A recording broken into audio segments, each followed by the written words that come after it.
Hello dear class 12 students. तो भाई आपने पीसीएम या कॉमर्स स्ट्रीम लेने के बाद में अब कंप्यूटर साइंस सब्जेक्ट ऑप्ट किया हुआ है और सोच रहे हैं कि काश कंप्यूटर साइंस सब्जेक्ट्स जिसमें बहुत सारे प्रोग्रामिंग कोड्स आते हैं और इसका पेपर भी बोर्ड एग्जाम में भी एक टफ लेवल का होता है, तो हमें कुछ ऐसा पता चल जाए कि जिसके बेसिस पे आप अपने इस एग्जाम को फोड़ कर आ सकते हो।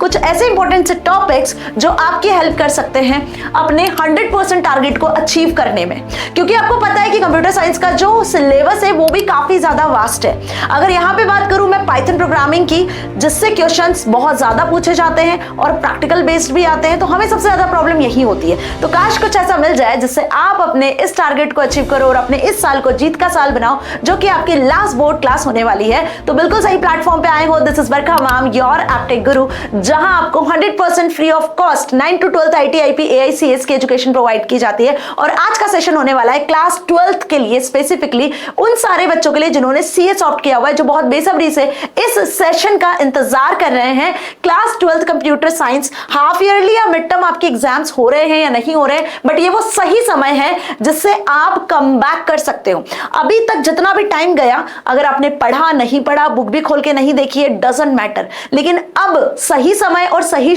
टाइम है शुरुआत करने का। अगर अभी नहीं किया तो फिर नहीं कर पाओगे। तो हाफ ईयरली या मिड टर्म जो भी एग्जाम्स आपके होने वाले हैं, यहां से अपने बोर्ड एग्जाम की सफर की शुरुआत करो और वो समझो कि कौन से ऐसे मोस्ट इंपॉर्टेंट चैप्टर्स और टॉपिक्स है जो आपको पढ़ना है, जो आपकी टॉपर की जर्नी में आपकी हेल्प कर सकते हैं, जो आपको 100 out of 100 के टारगेट को अचीव करने में हेल्प कर सकते हैं।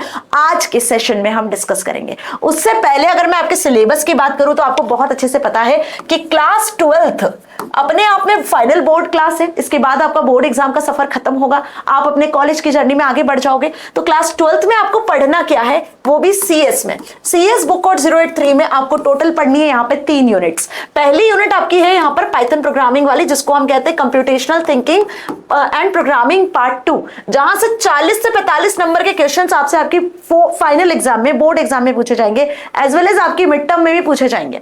और वहीं अगर बात करें हम यूनिट नंबर 2 की, that is RDBMS database management system, जहां पे आपको MySQL पढ़ना है और यहां से कम नहीं, यहां से भी लगभग 20 से 25 नंबर के क्वेश्चन आपसे पूछे जाएंगे। And the last unit is, अगर मैं लास्ट यूनिट की बात करूं तो last unit, unit number 3, that is your societal impact, या आप यहां पे बात कर लो कंप्यूटर नेटवर्क की, है ना। इसमें यही सारी चीजें होती है, computer networking.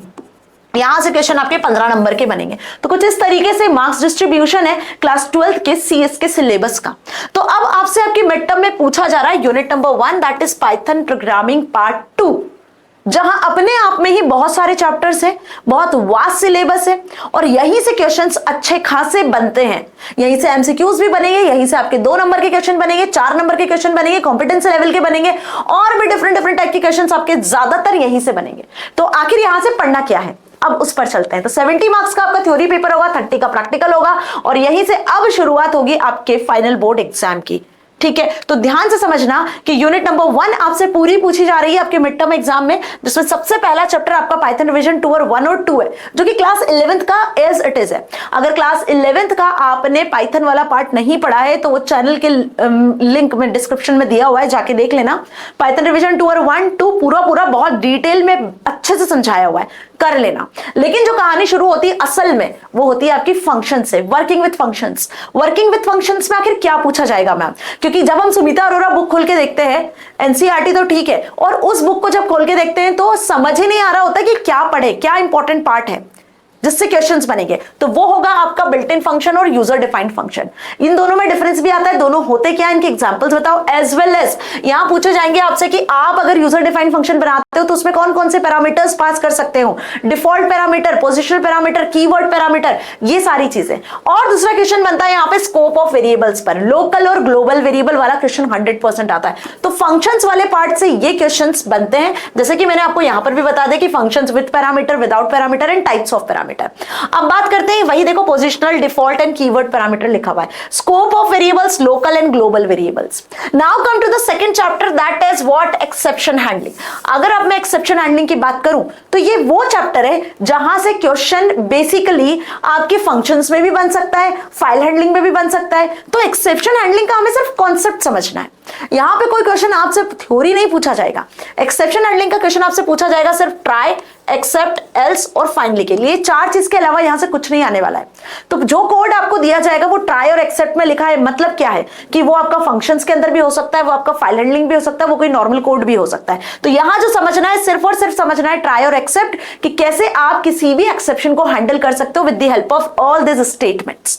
Now come to the next, that is file handling, very much important and maximum marks scorer जो चैप्टर है वो यही है, फाइल हैंडलिंग वाला। ज्यादातर क्वेश्चन पेपर में फाइल हैंडलिंग के ही देखे जाते हैं पाइथन से। तो फाइल हैंडलिंग में आ जाते हैं आपकी 3 से 4 टाइप की फाइल्स। अगर मैं बात करूं तो सबसे पहले आती है आपकी टेक्स्ट फाइल्स। ज्यादातर क्वेश्चन टेक्स्ट फाइल्स के ही होंगे हर एक फाइल हैंडलिंग में, चाहे मैं टेक्स्ट फाइल की बात करूं, सीएसवी फाइल की बात करूं या बाइनरी फाइल की बात करूं। ध्यान से सुनना, अपने अपने इनके फंक्शन है जो 100% इंपॉर्टेंट है।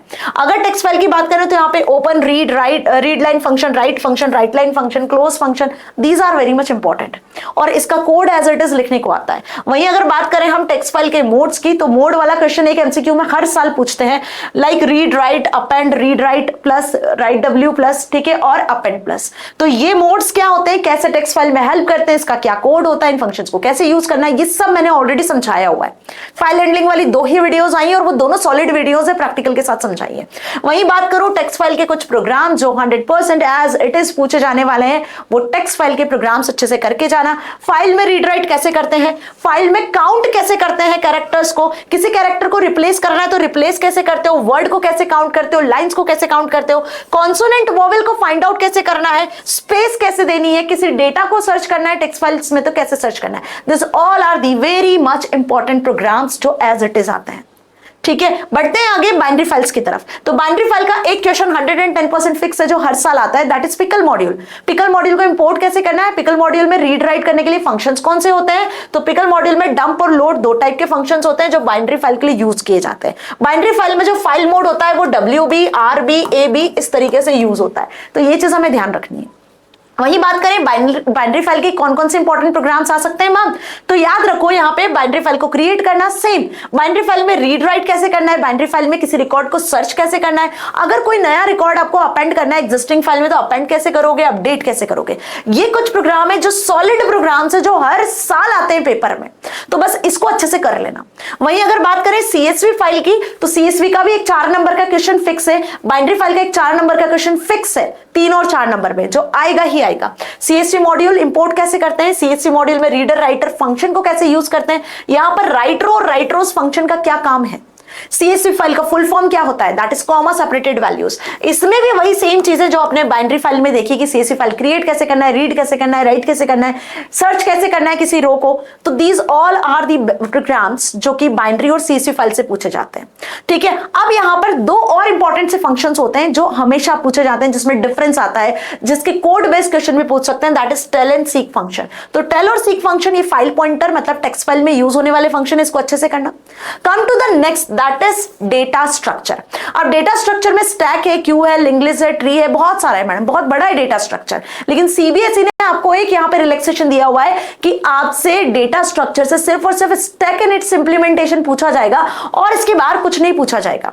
तो ध्यान रखना है कि स्टैक होता क्या है, किस प्रिंसिपल पे काम करता है, इसमें कौन कौन से ऑपरेशंस है जिसको आप परफॉर्म कर सकते हो, दिस ऑल आर इंपॉर्टेंट। तो stack LIFO principle, last in first out पे काम करता है, पुश, पॉप, पीक जैसे कुछ ऑपरेशंस हैं जो परफॉर्म होते हैं और 110% 4 नंबर का क्वेश्चन इसका एग्जाम में आता ही आता है। स्टैक ऑपरेशंस जैसे मैंने बताया, पुश के लिए अपेंड फंक्शन होता है, पॉप के लिए पॉप फंक्शन यूज करते हो, एलिमेंट डिलीट करना है तो, पीक करना है मतलब कि आपको टॉप मोस्ट एलिमेंट को एक्सेस करना है। अगर स्टैक में एलिमेंट है ही नहीं और फिर भी एलिमेंट एक्सेस करने की कोशिश कर रहे हो या डिलीट करने की कोशिश कर रहे हो तो इस सिचुएशन को हम कहते हैं अंडरफ्लो। एक और सिचुएशन यहां पे आती है जिसको कहते हैं ओवरफ्लो। तो इन दोनों के कोड अच्छे से करके जाना, पुश पॉप के कोड क्या होता है, कोड अच्छे से करके जाना, these are very much important. अब स्टैक में कोई एलिमेंट सर्च करना है तो डिफरेंट टाइप की सर्च होती है, दैट इज लीनियर सर्च और binary search and this type of searching are there. फिलहाल हम स्टैक पढ़ रहे हैं तो इसमें लीनियर सर्चिंग का कोड आप लिख सकते हो, मतलब कि स्टैक के एलिमेंट को ट्रेवर्स करना आना चाहिए। वहीं बात करें सॉर्टिंग, तो सपोज कि स्टैक में 10 एलिमेंट है तो आप स्टैक में सॉर्टिंग कैसे परफॉर्म करोगे, असेंडिंग डिसेंडिंग सॉर्ट कैसे करवाओगे, तो कुछ यहाँ पे स्पेसिफिकली सॉर्टिंग का कोड भी आता है। तो अगर स्टैक की बात करें तो स्टैक सिंपल वही है जो कि हम लिस्ट क्रिएट करते हैं, बट क्योंकि एक स्पेसिफिक प्रिंसिपल पर बेस्ड है तो डेटा स्ट्रक्चर के पार्ट में इसको इंक्लूड किया गया है। So this all are the important topics जो कि आपसे unit number 1 that is computational thinking and Python programming part 2 से पूछे जाएंगे। और ये जितने टॉपिक्स मैंने बता दिए ना, जो जो क्वेश्चंस बता दिए, इससे बाहर आपका पेपर नहीं बनना है, इससे ही रिलेटेड आपका पेपर पूरा आएगा, चाहे मैं मिड टर्म की बात करूं चाहे मैं फाइनल एग्जाम की बात करूं। अब क्वेश्चन दिमाग में आ रहा होगा कि मैम काश ये सारे टॉपिक्स हमें मिल जाते हैं, इनके वीडियोस हमें मिल जाते हैं। तो 110% आपके लिए वीडियोस अवेलेबल है। देखो ये भी बताती हूँ वीडियोस आपको कहां मिलेंगे। ये वीडियोस आपको मिलेंगे बेसिकली चैनल पर प्लेलिस्ट में, चैनल की प्लेलिस्ट में जाना, आपको सारे वीडियोस मिल जाएंगे। और जो बचे हुए वीडियोस है, लाइक आप स्टैक का इंतजार कर रहे हो, पाइथन प्रोग्राम्स का इंतजार कर रहे हो, तो बहुत जल्दी वो वीडियो अवेलेबल हो जाएंगे। बाकी आपको पूरी प्लेलिस्ट पाइथन रिवीजन 2 और 1, 2, working with functions, file handling, सारे वीडियोस आपको प्रैक्टिकल के साथ में यहां मिलेंगे डिटेल में। तो देखो अब समय आ गया है, अगर अभी नहीं किया तो नहीं कर पाओगे, फिर से कह रही हूं अब समय आ चुका है। अब बचे 2 से 3 महीने आपके फाइनल बोर्ड एग्जाम के लिए भी, और मिड टर्म तो बस कुछ दिनों में ही आने वाले हैं जिसमें ये पूछा जाएगा। तो ये वीडियोस को अच्छे से देख लो, क्योंकि सवाल 70 में से 45 नंबर का है। अगर ये पूरे 45 नंबर पक्के हो गए तो ये मानो कि इसके बाद वाले जो यूनिट्स है वो तो बेसिक यूनिट्स है, वो तो आप कर ही लोगे अगर ये कर गए तो। ठीक है, अच्छा यहाँ एक चीज और है जो कोड बेस्ड क्वेश्चन में आपसे पूछी जाती है। जैसे मैंने बताया कि स्टैक के ट्रेवर्सल, इंसर्शन, डिलीशन तो आई गई, लेकिन यस पाइथन मॉड्यूल्स के कुछ क्वेश्चंस आपसे पूछे जाते हैं और वो होते हैं आपके कोड में, लाइक रैंडम मॉड्यूल हो गया, मैथ मॉड्यूल हो गया, है ना। तो ये कुछ बेसिक मॉड्यूल्स हैं जिनके क्वेश्चंस आपसे पूछे जाते हैं, जो आपने 11th में भी पढ़ा होगा। तो पाइथन मॉड्यूल्स में सबसे ज्यादा पूछे जाने वाला मॉड्यूल है रैंडम मॉड्यूल, जिसमें रैंड रेंज फंक्शन और रैंडम फंक्शन, इसके क्वेश्चंस आपको कोड में दिखेंगे। तो ध्यान रखना, इस मॉड्यूल को मत छोड़ना, ये मॉड्यूल और जरूर करके जाना। ठीक है, तो इतना समझ में आया।